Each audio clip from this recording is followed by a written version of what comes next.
বন্যার্তদের পাশে দাঁড়ানোর আহ্বান বাংলাদেশের ক্রিকেটারদের।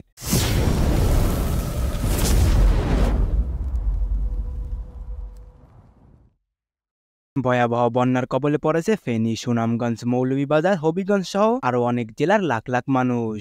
এই অবস্থায় দুঃখ প্রকাশ করেছেন বাংলাদেশের জাতীয় দলের কয়েকজন ক্রিকেটার। বন্যার্তদের পাশে থাকার আহ্বান দিয়েছেন তৌহিদ হৃদয়, নুরুল হাসান চৌহান সহ আরও অনেকে। সামাজিক যোগাযোগ মাধ্যমে বার্তা দিয়ে বন্যার্তদের পাশে দাঁড়ানোর আহ্বান দিয়েছেন টাইগার ক্রিকেটাররা।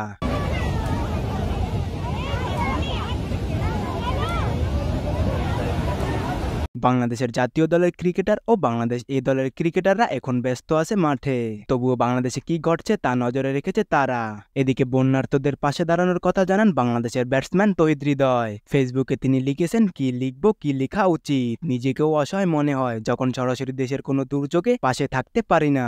বন্ধুদের পাঠিয়েছি, ওরা মাঠ পর্যায়ে কাজ করবে, তবে আমার কষ্ট লাগছে। যতটুকুই করা হবে তা কি যথেষ্ট?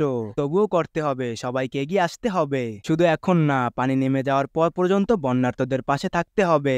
নৌকা, ওষুধ, বিশুদ্ধ পানি, শুকনা খাবার যে যেভাবে পারেন। ব্যাপার না, আমরা জন্ম থেকেই সংগ্রাম করতে জানি, এবারও করব। আল্লাহ এ যাত্রায় আমাদের রক্ষা করবেন ইনশাল্লাহ। দুর্যোগ ঘটে গেছে, এখন পুরো বাংলাদেশ মিলে তা মোকাবেলা করার সময়। বসে থাকার সুযোগ নেই, সবার সাধ্যমতো এগিয়ে আসি।